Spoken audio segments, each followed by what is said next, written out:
All right, everybody. Welcome back to a proper history and coffee video. Um, so today I want to talk about the current state of Uberti based on my sample size of two here. So for quite a while, I've wanted a pair of these McCullough Colts, which are the fluted 1860 armies, and I've sort of been keeping my eye out. But the issue is I've heard for literally the past 2 years nothing but bad things about Uberti. Their quality control is gone, and they're coming out of the factory all jacked up, and so there's definitely some truth to that. And so I figured I would just sort of go over my experience with these two revolvers and hopefully give you an idea of what what to expect if you want to go out and purchase an Uberti in 2024. So these are both made this year, and so basically, yeah, I kind of I was sort of perusing, and I found a really good price on Midway USA. And again, I'd heard a lot of bad things, so I was like, well, I want a pair. I'm going to order one. So I got this one first, and I was really surprised. Midway, like, their shipping is ridiculously fast. I ordered this like Friday night and had it in my hand like Tuesday. So props to them. Um, but yeah, so basically, I get the revolver. I take it out of the box, and of course, it's covered in its grease. So I start the process of degreasing it, and everything looked good. These look great. The outside finish and everything is great. Pietas to me just look wonky. Uh, they just have sort of weird dimensions to them. Like I have an Uberti navy and then a Pieta navy, and if you put them side by side, like on the Pieta, like all of the parts are like fatter. Like the loading lever is fatter, the trigger guard's a little thicker, the hammer's like fatter, the cylinder's just a little bit longer, and it just sort of looks weird. And like the case hardening is like kind of like purpley, and I don't like the way they look. They work great, but yeah, I prefer. Hey, Sybil, I'm making a video. You can go back to sleep. All right, that was my cat. So I get the revolver out of the box. First thing I do is work the action. The action is incredibly smooth. I was really impressed with it. It feels similar to one that I've had, like had an action job done by a gunsmith. So I was really impressed with the action. The first issue I ran into is, of course, the cylinder gap's a little too tight. Now, it's not enough to be binding or dragging, but with that tight cylinder gap, once you start shooting the revolver and it gets a little fouled, it's going to bind up and drag and be a problem. So that's the first thing I'll have to remedy. And next, I went to disassemble it and begin cleaning the inside. And that's where I started to run into the big problems. I knocked the wedge out, came out pretty easily, and then I could not for the life of me get this barrel assembly off of this revolver. Like, all of my strength. And it was so bad that, like, you know how you use the loading lever to get leverage to sort of pop it off? I was afraid I was going to damage the chamber mouths by how hard I was having to yank on this thing. And I'm not, like, weak. I do the weight lift and have the bicep, so it was ridiculous how tight this was. I had to like wrap each side in a towel and like yank on it, like using like my body weight as leverage, and I finally got it off. And I noticed right away that the entire sort of insides of this revolver was completely covered in metal filings mixed with grease. Like all of it everywhere. It was all in everything, which is like weird to me. It's like they took it off of the machine, like the CNC machine or whatever they use, and just without any kind of wipe down or anything, they just like greased it and put it together. Which is sort of where I ran into my second problem. When I went to remove the nipples, again, it took all of my strength. They were torqued down so tightly. It took all of my strength to get them off, and one I could not get off. It was so bad that I actually stripped the nipple out with my nipple wrench. And I have one of these good Slicks wrenches, and you could see I even damaged the wrench some trying to get this nipple off before I inevitably stripped it out. So that gives you an idea of how badly it was in there. I ended up having to, because I don't have the capability to drill and tap one of these out. And so I ended up just having to order another cylinder because it was basically worthless. Now, the reason why the nipples were on there so tightly was because all of the threads were packed with grease and metal filings.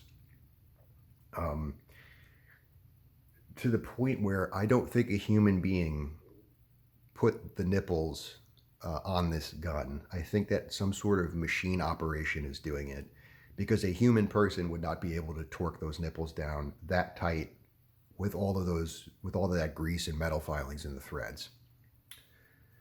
So right there, I kind of stopped. The next step would have been to disassemble the frame, but Uberti's screws are so very soft, and if they are like the nipples, the threads packed with metal filings and grease, I'm going to destroy the screws taking it off. So basically, I'm going to wait to get a backup set of screws so that I can destroy these ones taking it off, and then be able to clean out the threads and reassemble it properly with new screws. And so I went to put the barrel assembly back on the revolver when I ran into my final problem. The barrel assembly, the reason why it was so difficult to take off was because it wasn't even close to being lined up. The pegs in the frame were not even close to lining up. There was no way to put this barrel assembly back on. And again, it leads me to believe that there is no way a human person put this barrel assembly on this gun. There was zero fitting. And in fact, everything in this gun, while it functions, it's not really fitted properly, right? I had to spend like hours with a file just to put this back together. So I'm thinking that Uberti's manufacturing process is got to be completely automated at this point. I think that they're taking these revolvers, the parts off of the CNC machines, and then they're being sort of mechanically pressed together, whether they fit or not, by, some sort of assembly line, and then they're just put in the box and sold. And to me, I think that's what's causing all of the problems with Uberti. They need to get a couple of nice Italian gentlemen to be properly putting the revolvers together at the factory, and not just relying on machines. So that sucked. But I was like, all right, well, it was stuff I was able to handle myself. So I went ahead and I ordered the second revolver. And this one was about the same, except the action was very sort of gritty. There's a lot of burrs in the guts of it that need to be cleaned up with a file. I haven't done it yet. Same issue with the arbor. This one did not have a bunch of metal filings in it, which was nice. And it was fit together a little bit better. So I don't know if this one was just sort of a screw up or not, but both of these had issues. Like the second one, the loading lever wedge was like half out. There's some scuffs and scratches on the grips, but I was able to at least take this apart and put it back together. I was able to get the nipples off and replace them, and so on and so forth. So that's really the current state of Uberti right now. They're once you get them, if you know how to do a little work on these things, they're great. But yeah, I think that all of their issues are coming from their manufacturing process. And obviously, I'm just speculating about this. I don't know for sure. I think that they're using less actual human manpower in the assembly of these and relying more so on machines. And because these are things that need to sort of be fit properly, they're not getting that. And that's why their guns are basically broken and unusable when you buy them.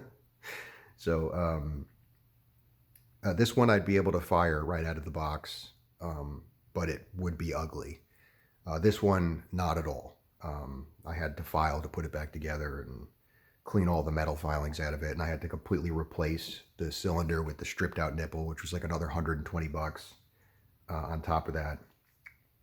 So, can I recommend Uberti based on all this? I think if you're like me and you sort of had the know-how to do a little work on them and kind of enjoy it, I can recommend it, provided you find it on a very good sale. If you want a percussion revolver that you can just take out of the box and load and shoot, honestly, get a Pieta. It's not going to look good. The action is going to be not anywhere near as smooth.